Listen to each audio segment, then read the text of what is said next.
Parole et esprit, c'est le nom de l'église. Si vous tapez sur YouTube, vous allez trouver tous nos messages et vous pouvez nous réécouter. Donc, Matthieu chapitre 3, le verset 13 au verset 17. Alors Jésus vint de la Galilée au Jourdain vers Jean le Baptiste, pour être baptisé par lui. Mais Jean s'y opposait en disant, c'est moi qui ai besoin d'être baptisé par toi et c'est toi qui viens à moi. Comment ça se fait? Ben, c'est bizarre là, Jean. Attends, s'il te plaît. Jésus lui répondit, laisse faire maintenant, car il est convenable que nous accomplissions ainsi toute justice. Alors Jean le laissa faire. Aussitôt Jésus est rentré dans les eaux du baptême, sûrement la température était bonne. Aussitôt Jésus sortit de l'eau, et lorsqu'il est sorti de l'eau, une manifestation étrange, une manifestation spirituelle. Et voici les cieux s'ouvrir. Cette expression, sûrement, alors, en lisant comme ça, vous pouvez vous poser la question, mais c'est vrai vraiment qu'il y a eu une fissure dans les ciels comme ça? Ok. Alors, c'est une expression biblique pour dire qu'il y a eu les cieux s'ouvrir, qu'il y a eu un mouvement surnaturel. Et puisque les cieux s'ouvrirent, pour expliquer la phrase qui suit, il vit l'Esprit de Dieu descendre comme une colombe et venir sur lui. En fait, Matthieu utilise simplement une image pour dire ce qui s'est passé là était surnaturellement, et pour essayer de comprendre l'image surnaturelle, les cieux s'ouvrirent. Une colombe est venue se poser. J'aimerais essayer que chacun puisse imaginer, parce que des fois, en fait, on lit la Bible, on se dit que pendant que l'Anselme ou Liselor sont en train de lire la Bible, c'est tellement surnaturel. Non, là, je lis un livre. C'est comme si je lisais la revue La Nouvelle République, ou ça vous lisez Les Échos. Mais maintenant, ce qui est intéressant, c'est que derrière ces écrits, il y a l'Esprit de Dieu qui est invisible, mais qui est tellement que l'on peut ressentir au travers, que l'on peut connaître au travers des effets de sa présence. Ce qui se passe à ce moment-là, un oiseau vient, une colombe, vient se poser. Alors qu'un dit, mais c'est vrai, quel concours de circonstances. En fait, Adela est anglophone. J'ai pas révisé mon cours d'anglais, c'est pour cela que je reste en français. Yeah. Et voici le verset 17, qu'une voix se fit entendre des cieux ces paroles. Celui-ci est mon fils bien-aimé en qui j'ai mis toute mon affection. Pendant que Jésus est sorti, une colombe se pose et là, une voix se fait entendre. Et alors la question c'est, est-ce que ceux qui étaient aussi là, parce que Jésus n'était pas la seule personne qui se faisait baptiser, les autres aussi ont entendu la voix? Qui peut répondre? Est-ce que les autres aussi ont entendu la voix? Oui. Ah! Eh Jean! Celui-ci est mon fils bien-aimé. On ne sait pas comment. Est-ce que cette voix a rayonné comme des enceintes dans l'atmosphère céleste? Je ne sais pas. Mais sûrement, c'était une conviction. Sûrement que tout le monde a reconnu quelque chose de surnaturel, quelque chose de particulier. Jésus avait l'apparence de tout le monde. Et Jésus, c'était tellement facile de passer à côté de Jésus. Même si certains pensent que s'ils étaient au temps de Jésus, ils allaient facilement croire en Jésus. Ah, ça aurait été facile. Les miracles, oh ben oui, moi j'aurais cru facilement. Ah mais laisse-moi, tu te trompes, laisse-moi te dire, tu te trompes. Tu pouvais aussi ne pas croire comme certains ne l'ont pas cru. Et une voix se fit entendre pour pouvoir témoigner que Jésus-Christ était le Fils de Dieu. Témoigner que Jésus était le candidat officiel. Nous sommes encore en 2023. Attendons encore un peu lorsqu'on va arriver en 2025. Vous allez voir si vous allumez le 15, la 1, la 1 plutôt, tout ce que vous voulez, on va être bombardé par nos candidats à l'élection présidentielle. Ils vont tenter, comme d'habitude, tous les 5 ans de nous vendre le beau rêve de la France. Ah!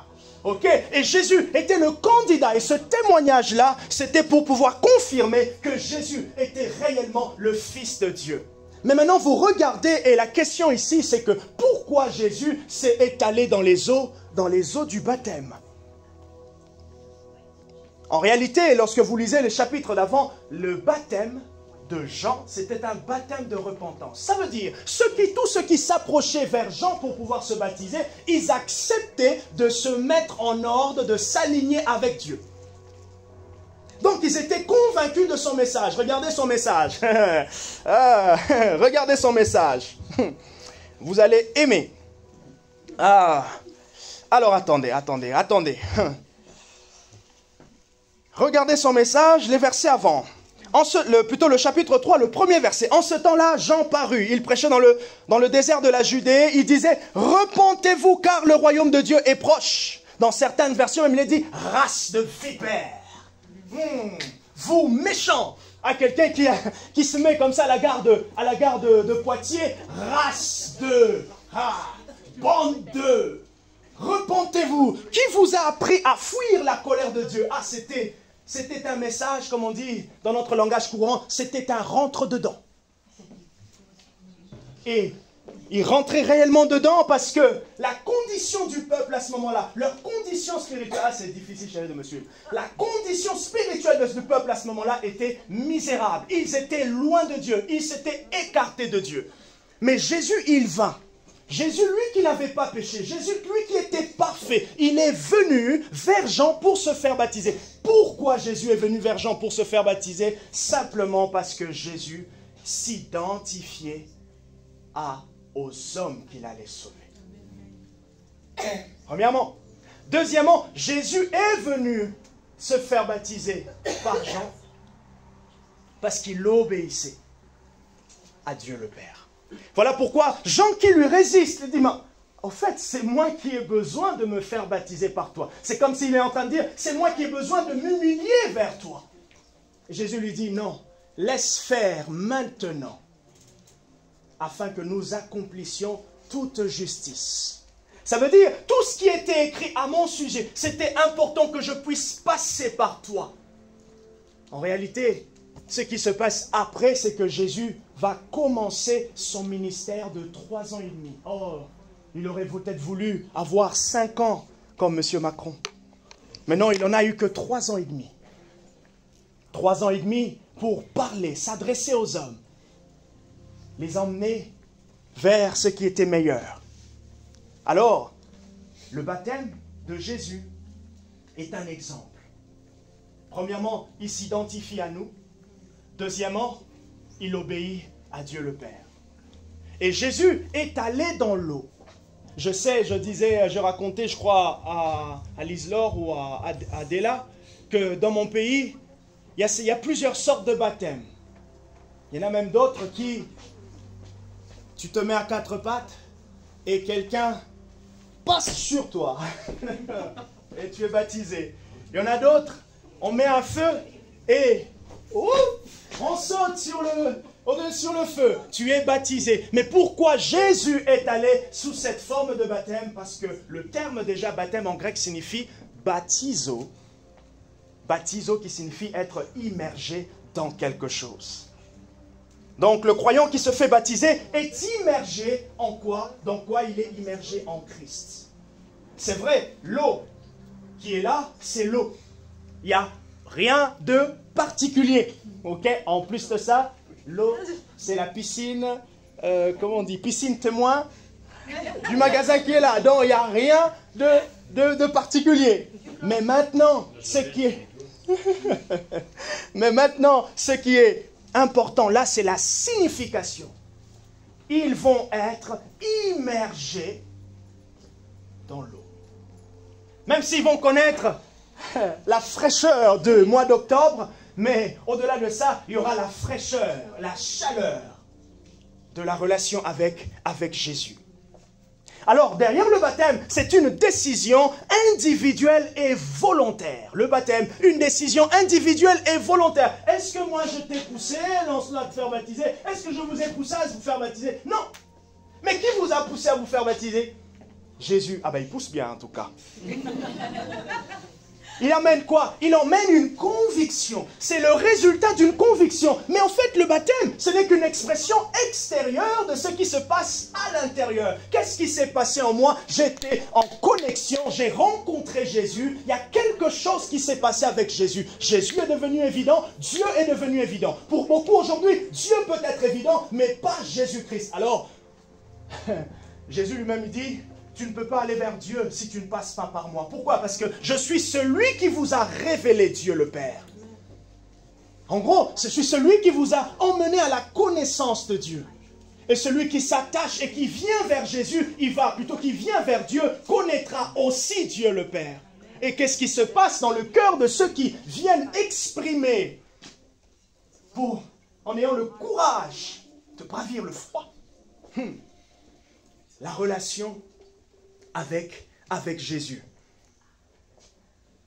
Cette décision volontaire et individuelle. On dirait que même la musique n'arrive pas à me suivre. Et du coup, cette décision, nous pouvons l'appeler aussi l'engagement. Prenez avec moi un deuxième texte.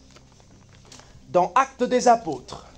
Vous tournez, je ne peux pas vous dire le numéro de page, mais vous tournez et Actes des Apôtres, le chapitre 2, on va lire à partir du verset 40. Nous remontons dans l'histoire de la chrétienté. Nous remontons dans l'histoire des premiers chrétiens. Ah oui, les premiers chrétiens aussi se sont fait baptiser. En tout cas, est-ce que Jésus était la première personne à se faire baptiser? Non. Jésus n'était pas la première personne à se faire baptiser. Je disais baptizo qui signifie être immergé dans. Donc, ils seront immergés en Christ. Lorsque vous allez les voir plonger et ressortir, vous allez tous applaudir. Rappelez-vous que la signification, c'est qu'ils sont plongés en Jésus et ils ressuscitent en Jésus. Les deux significations importantes même de la foi chrétienne. La résurrection, la mort et la résurrection. Paul le dit clairement, si Jésus n'était pas ressuscité, en réalité, mon message, mon évangile, il n'a pas d'impact, il n'a pas d'effet. Vous pouvez l'accepter et vous ne pouvez pas, et vous pouvez aussi la refuser. Et c'est vrai que vous pouvez l'accepter, vous pouvez la refuser, mais en réalité, celui qui convainc, l'agent qui convainc est plutôt surnaturel. Celui qui vient et qui emmène cette conscience, cette réflexion. On a l'impression qu'on est face à nous-mêmes. On a l'impression que certains détails qui nous manquaient avant, qui nous échappaient avant, commencent à être de plus en plus clairs. C'est le Saint-Esprit qui agit. Et le Saint-Esprit avait fait cela lorsque Pierre s'est mis à parler. Nous sommes dans Actes chapitre 2, à partir du verset 37. Mais moi, je vous invite à lire à partir du verset 40. Il est dit, ceux qui acceptèrent sa parole. Ceux qui acceptèrent, comme pour dire, il y avait parmi ceux qui l'écoutaient, certaines personnes qui n'ont pas accepté. Ceux qui acceptèrent sa parole furent baptisés. Ils ont eu la conviction d'aller se faire baptiser. Ça veut dire, ils ont pris l'engagement public de pouvoir s'identifier. Et maintenant, regardez le retour. Jésus, j'ai dit, il s'est identifié à nous. Mais pourquoi il s'est identifié à nous? C'était simplement le processus. Comme aujourd'hui, quand vous écoutez les politiques, alors souvent, je prends l'exemple de la politique parce que c'est peut-être un terrain que je connais un peu mieux parce que j'écoute souvent les infos. Okay? Et je sais que ça peut parler à beaucoup. Si vous n'écoutez pas les infos, laissez au moins que je vous donne quelques informations. Ok. Donc je peux vous mettre un peu à jour. Bref. On entend ces derniers temps les politiques dire qu'il y a une cassure entre la classe politique et le peuple. Alors, pourquoi est-ce que Jésus est venu se faire baptiser? Parce qu'il ne voulait pas qu'il y ait une cassure entre lui et les hommes qui devaient sauver. Il fallait qu'il puisse s'identifier à la faiblesse des hommes qui devaient sauver. Oh, c'est normal, toi tu n'as pas connu ça, c'est normal que tu peux le dire ça. Ah bon, je suis Jésus, je suis passé par là. Peut-être que lui s'est fait baptiser. C'est bien chaud, dégouliné. Mais oui, il s'est identifié à Lancelot, il s'est identifié à l'Islore. Mais maintenant, en retour, puisque eux, ils vont maintenant aller se faire baptiser comme Jésus, eux aussi maintenant, ils décident de renvoyer l'ascenseur pour dire, nous nous identifions nous aussi à Jésus. Mais quel est l'élément moteur de leur identification? La foi. Donc, ils décident de s'engager envers Christ. Le baptême, c'est donc un résultat, ou on peut traduire par l'engagement du chrétien à suivre Jésus. L'engagement du chrétien à suivre Jésus. Qui es-tu, Jésus, pour détourner ma vie? Imaginez, vous prenez un covoiturage pour aller vers Paris. Et là, vous vous rendez compte que il fallait prendre la sortie 26. Non, sortie 26. Non. Ok, quand vous montez vers Paris, je ne sais plus. Hein? C'est 25. T'es sûr? Bon, bref, imaginez-vous... Non, ok, je me mets, si vous... à 10 en allant vers Bordeaux. Vous quittez Poitiers. Et là, il fallait prendre la sortie 83. Vous voyez? La sortie 83 qui va vers Nantes, La Roche-sur-Yon, je crois c'est ça, hein? Limoges, tout ça. Et là, vous loupez la sortie. Et vous savez que la prochaine sortie, c'est plus loin. J'imagine, si vous avez bien dormi, ok, les gros mots ne vont pas sortir, mais j'imagine le regret d'essence, j'imagine le regret de tout. Et si vous avez des personnes que vous devez déposer à la sortie 83, je vous laisse calmer leur colère. Le baptême, c'est donc le résultat de cet engagement à suivre Christ. Et donc, vous suivez Jésus, vous suivez le bon GPS.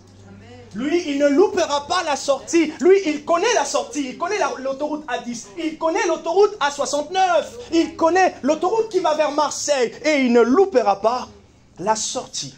Et donc, on décide de suivre Jésus. Et il y a quelque chose, il y a un transfert. On perd sa liberté de choix et on s'abandonne à l'autre. Alors ça, c'est pas évident. C'est pas évident. Je décide de suivre Jésus. Je décide d'être libre de certaines choses afin d'être esclave de lui. C'est une réalité. Je suis esclave de Christ. J'allais faire une blague. Je me le permets souvent. Et ce n'est pas grave. Rassurez-vous, ne soyez pas... C'est vrai, je ne dis pas esclave parce que je suis un noir. Non, c'était pour vous réveiller. Oh, quand même. C'était pour vous réveiller. Est-ce que je suis clair?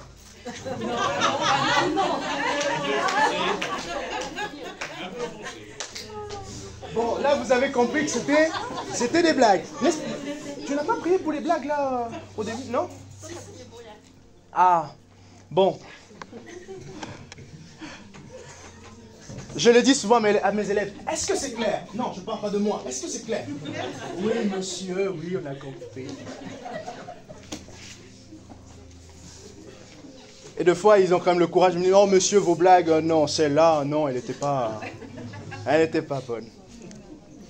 Et donc, dans cet engagement qui paraît libre, cet engagement qui n'est pas forcé, ou cet engagement qui peut paraître extérieurement comme si on est forcé. Mais non, mais tu sais, tu es dans une secte. Mais tu sais, c'est bizarre. Comment? Non, il y a une conviction. Celui qui emmène l'engagement, c'est celui qui est dans son cœur, celui avec qui il est en relation. C'est Jésus qui motive cet engagement. C'est Jésus qui motive cet engagement et personne d'autre. Et le pire, Jésus m'établit comme pasteur afin de les enseigner à s'engager encore. Écoutez, perdez vos libertés, allez vers Jésus. Comme moi-même, j'ai perdu la mienne et je le suis. Et Paul dit, je suis esclave de Christ. Mais ce qui est beau, c'est que l'esclave de Christ, ce n'est pas l'esclave qu'on a connu dans l'histoire du monde. L'esclave de Christ est maintenant libre du monde. Ça, c'est le contraste de la foi. L'esclave de Christ est libre du monde. Je découvrais un passage biblique récemment qui dit « Vous êtes esclave de ce qui a triomphé de vous. Amen.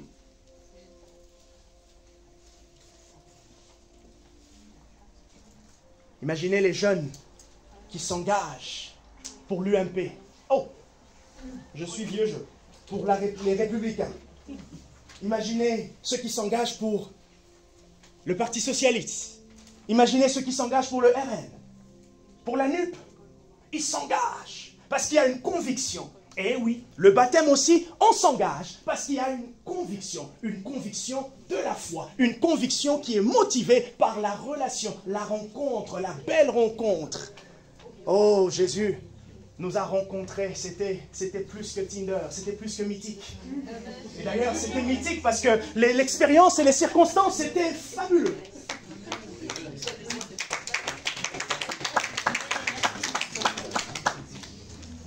Une rencontre puissante qui change la direction. Ah, j'étais en train de monter vers Paris, mais j'ai pris l'autoroute A83 et je suis sorti. Et depuis que je suis sorti, je roule à 90 et je suis content. Je roule avec la bonne vitesse. Pourquoi? Parce que Jésus a changé le cours. Et oui, c'est important. C'est totalement la marque même du christianisme, le changement. Et d'ailleurs même, c'est comme ça qu'on voit dans la vie. Vous rencontrez quelqu'un, un amoureux, vous changez. Mes amis, lorsque j'ai rencontré Barbara, ils ont vu que j'avais changé. Autrefois, c'est moi qui choisissais mes habits. Maintenant, c'est une autre personne qui choisit mes habits. Et le pire, c'est que même dans ma famille, mais Jean-Marc, oh là là là là là, oh l'amour, oh là là là là.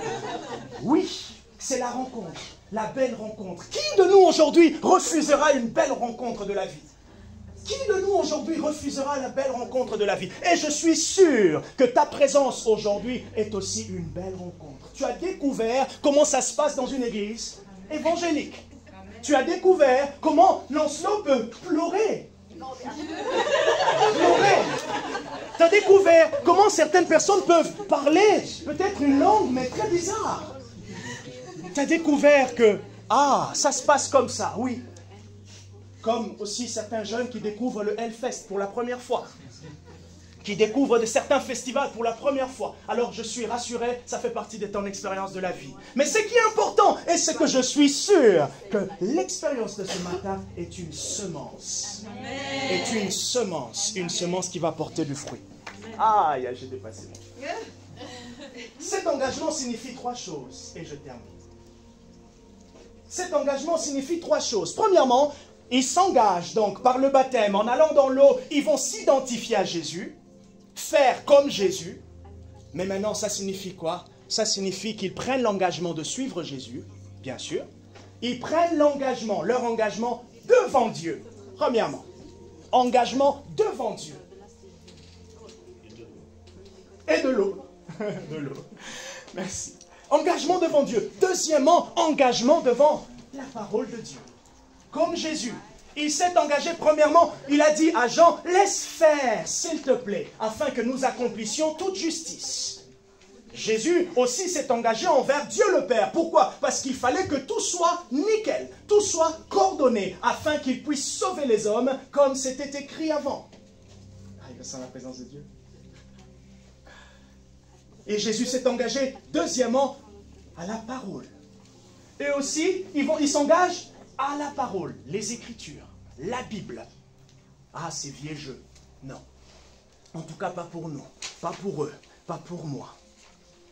Pourquoi? Parce que dans l'univers évangélique ou du christianisme, la Bible, c'est la parole inspirée de Dieu. Oui, ça a été écrit par des hommes, effectivement. Tout à fait. Par des hommes différents, à des époques différentes. Mais chacun a été inspiré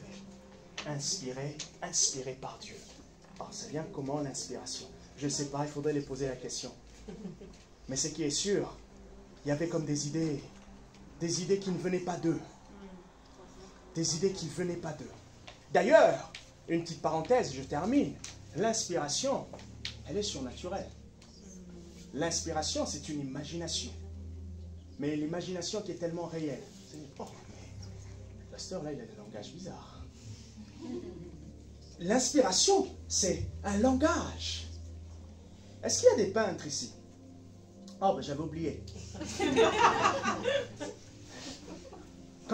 Est-ce qu'il y a des gens qui aiment écrire? Ah, ben tu es là encore. Quand l'inspiration... Tu aimes écrire aussi? L'inspiration. On se sent porté. On sent que c'est présent. C'est tellement réel. Les idées, ça vient, c'est facile, ça coule. Et ces hommes étaient inspirés. Mais ils étaient en train de parler des choses qui allaient arriver à une époque. Vous imaginez aujourd'hui, je me mets à dire que dans 5 ans, j'aurai un élève qui va s'appeler Roger Thibault. Oui, c'est possible. Mais du coup, avec une telle précision. Avec une telle précision, ok, ce Roger Thibault, il sera un tout petit peu blond, un peu à la... Justin Bieber, je sais pas. Oui, il s'engage envers Dieu. Deuxièmement, il s'engage envers la Bible. Et troisièmement, il s'engage envers l'Église locale. Oh, c'est quoi une église? Ah oui, c'est le bâtiment, quand vous arrivez à Poitiers, le grand bâtiment historique. Non. L'église, dans la Bible, elle est d'abord, premièrement, spirituelle. Donc, c'est une entité que l'on ne voit pas, mais qui est réelle. Deuxièmement, c'est réel, c'est comment? La Bible dit que l'église est une structure spirituelle. Et puis, la Bible va plus loin pour dire que l'église, ce sont ceux qui ont cru en Jésus. Amen. Et la Bible utilise l'image pour dire Christ est la tête. Et tous ceux qui ont cru en lui sont son corps. Ah. Je suis le bras qui se balade. Je suis la main. Je suis l'ongle. Je suis le pied. Je suis le rotule du corps de Christ. 3 choses concernant votre engagement pour le baptême. S'engager vers Dieu. S'engager envers sa parole. Et s'engager envers l'église locale. Pourquoi envers l'église locale? Parce que Christ a laissé cela pour que chacun soit fortifié, encouragé. Pour que cette décision ait un cadre de développement. Eh bien oui, ceux qui croient en Jésus participent à des acolytes spirituels. Nous nous réunissons ici tous les mercredis à 18h45. Qu'est-ce qu'on fait? On chante. On joue au caron. On crie, on parle et après, j'emmène un message. On se fortifie. C'est ça l'église, la structure spirituelle de Christ. Et qu'est-ce qui résulte? Ça résulte d'un changement. Ça résulte qu'on veut partager cela à ses amis. Et c'est pour cela qu'on a dit, Arthur, hey, tu peux venir, tu vas voir comment ça se passe. Et Arthur aussi vient et découvre. Et notre ami aussi découvre. Eh bien, dis donc, je ne savais pas. Et voilà, leur engagement. Que Dieu nous bénisse. Amen.